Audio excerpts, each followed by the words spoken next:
football talk here. Julio Jones is on his way to the Tennessee Titans. The Tennessee Titans are giving up a number, I think it was a first-round pick in 2022. Nope, second-round pick? Second in 2022. Second and a fourth, and then they got the Falcons in return got the Falcons got a second and fourth, and then the Atlanta sent Julio in a sixth rounder. Okay. So did Atlanta get enough in return for Julio? Yes. At this stage of his career, absolutely they did. Actually, they got more than I thought they were going to get. Really? I'd said it prior to me going on vacation. We talked about it. I'm like, Randy Moss got traded for a fourth-round pick at about the same age, from the Raiders over to the Patriots. Randy Moss is a top 5 receiver of all time. Yeah, but that was also as I hate to say that. That was also Randy Moss going from the Raiders to the Patriots, and let's just face it, the Raiders don't make great trades. I mean, so that's why I didn't. But nonetheless, there was 31 other teams that could have gave a fourth-round pick for Julio. I just think a second and a fourth is just I don't know. I think that they got the raw end of that deal. Wyatt, do you think that do you change your stance on the Titans record now coming into the season? Oh, I don't know what you had him. I think we were pretty close though. I had him at 7-10. I had him somewhere around there. I think I had him at like 8-9, 9-8, somewhere in there. I don't remember. I had him at 7-10. They were my legit threat for that division now? Do what? Are they a legit threat in that division now? Are they going to compete with the Colts now? They'll compete. They won't win the division. I think they'll compete though.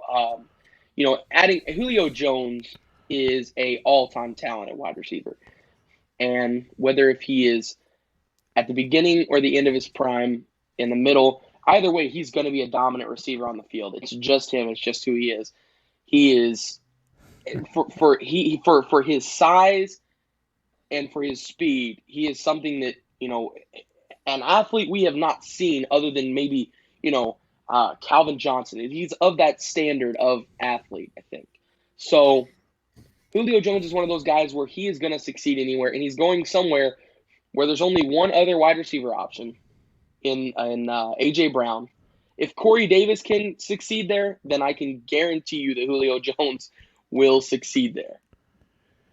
Do you think that Julio being there and saying I want to go somewhere where there's a strong-armed quarterback and he goes to play with Ryan Tannehill, do you really feel like Julio Jones makes that much of an impact on this Tennessee Titans team? Because I don't. Like I think maybe they find maybe one more win in a close game, 2 at the most. So at the most, I would have them at 9-8. But I just this team with Ryan Tannehill at under center just doesn't do it for me. It doesn't move the needle for me. I don't. Julio Jones is not a great route runner. That's first and foremost. And then Ryan Tannehill is not a great deep threat guy.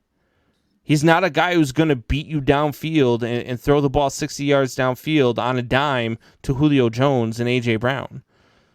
So I don't know. I didn't really understand the move here for Julio Jones. I understand the move for the Titans. You're trying to get better. I mean, you lost Jonnu and what's the other?